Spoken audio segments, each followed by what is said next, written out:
Hey guys, Barry here from Magic Untapped. Just want to give a shout out to our Patreon supporters, Stacks of Packs. I greatly appreciate the help. It's because of people like you that let us do what we do. Now, if you would like to help us out and support Magic Untapped, don't forget to subscribe to us on YouTube.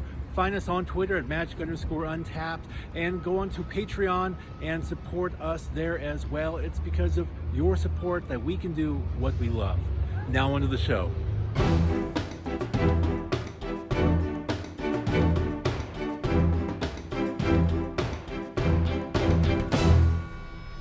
Magic the Gathering enjoyed a major shift in terms of tone, set construction, and the overall look and feel when Tempest hit the market in October of 1997, kicking off a block that would be known as the Rath Cycle and continuing as the second chapter in the overall story arc of the Weatherlight Saga.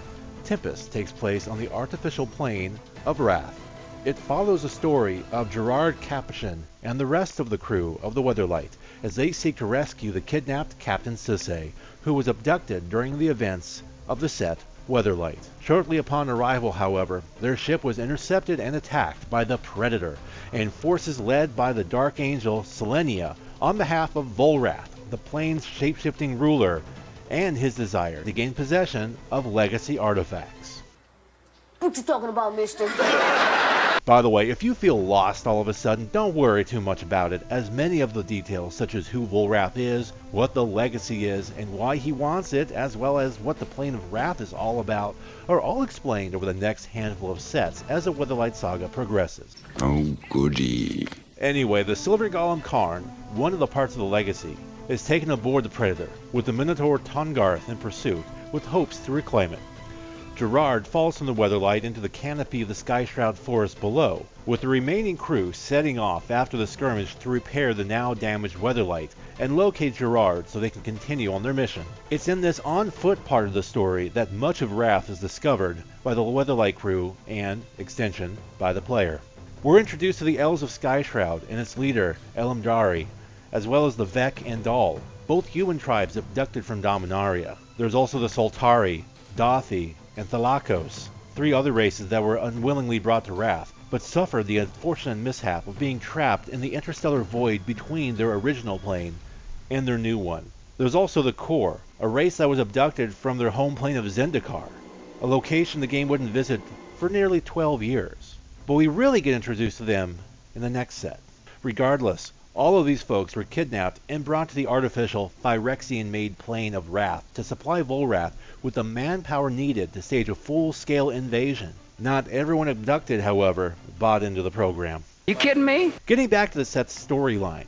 Once the Weatherlight crew gained a few new allies among the locals and repaired the skyship, the remaining crew resumed their journey, aside from the mage Ertai, who stayed behind to study the ruins of a portal that's said to have the power to return everyone home to Dominaria after they infiltrate Volrath's stronghold, rescue Sisse and their crewmates, and reclaim their stolen pieces of the legacy. On their way to the stronghold, the crew happens upon a strange, hive-minded feral race known as the Slivers before sneaking into Volrath's lair via a ventilation duct that leads to the fiery Furnace of Wrath, followed by the Carrionet-infested death pits.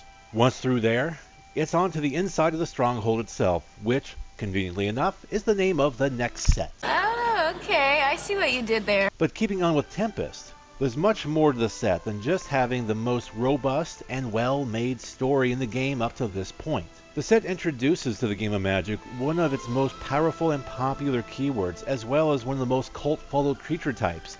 That would be Slivers for those keeping track, and has a rather interesting backstory about how the set, and subsequently many of the sets that follow it, came to be. Tempest, a 350 card large set in the once standard large, small block structure that Wizards of the Coast abandoned a little while back, is where the now iconic Magic designer Mark Rosewater made his debut as a set lead on a team highlighted by Magic creator Richard Garfield. In looking back on his first set in the lead role, Mark Rosewater said on his Morrow on Morrow article series, quote, "While I've made a lot of better sets over the years, this was a pretty good first design, and will always have a soft spot in my heart." While Rosewater was the man in charge, some of the key elements used in the set came from team member Mike Elliott, Elliott had previously designed his own expansion called Astral Ways, and, while never published, some of his ideas made their way into Tempest. This includes slivers and the shadow mechanic, as well as a third mechanic that was originally part of the set, but cut for use in a later expansion. And what was the third mystery mechanic?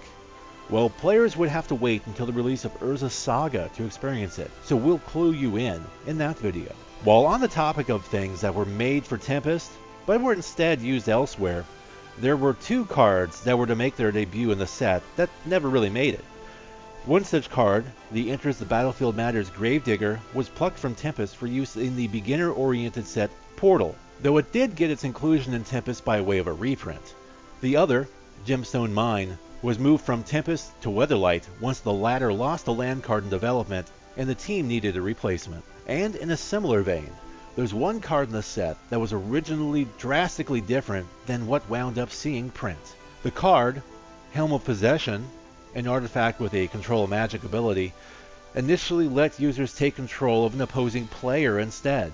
If you are at all familiar with the set's Mirrodin or Scars of Mirrodin, this should sound very familiar, as the card, more or less as it was originally imagined, did finally see print some 9 years down the line as Mindslaver. The heck you say? On top of having slivers, flowstone, spikes, lycids, technically the game's first enchantment creatures, and one of the inspirations behind the Theros ability Bestow, as well as buyback and shadow, Tempest was also originally supposed to have another key theme: poison. Morrow was, and still is, a big fan of poison mechanics, and was looking to finally bring the ability to big-time play in Tempest. In fact, at one time, there were more than 60 cards in the set that made reference to the ability. Most of the rest of R&D, however, was having none of it, and stripped the set of anything and everything poison. As far as what did make it into the set, Tempest offered a cornucopia of mostly good cards, highlighted by the likes of Ancient Tomb, Curse Scroll, Diabolic Edict, Grindstone, Intuition, Lotus Petal, Skull Rack, Time Warp. It's just a jump to the left. Allurin, which combos with Recycle, Earthcraft, Static Orb, Reflecting Pool, Wasteland, and countless others. But even looking a tad below that power level of card, there is still a wide variety of really good stuff at the player's disposal. This includes the like of Capsize and Verdant Force, good sideboard cards like Boil and Choke, and fun things like Wood Sage, Lobotomy, Booby Trap, and Humility. Tempest also brought with it a handful of cycles. Most notable are the Medallions, which reduce the cost of each specific color spelled by one generic mana. Other cycles, however, such as the Tap Painlands, which are just a worse enemy-colored version of the Painlands from Ice Age, and the ally-colored Slow Lands, which are just a fixed and less wordy variation of Ice Age's depletion duels. Like Ice Age and Mirage before it, Tempest also saw a number of key reprints from Magic early days, such as Shatter, Disenchant, and the Circle of Protection series, with others, such as Rootwater Hunter, serving as functional reprints despite having a different name. Corporate needs you to find the differences between this picture and this picture. They're the same picture. Tempest also brought to Magic at least one new other thing: pre-constructed decks.